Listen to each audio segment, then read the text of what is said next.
and they're splashing. Now I'm using watercolor for this bird.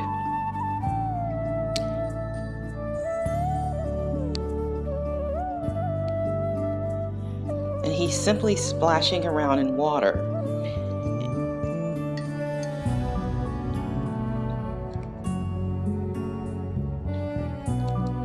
His water is halfway his leg. Now with the watercolor paint, if you want it to be thin, you use more water.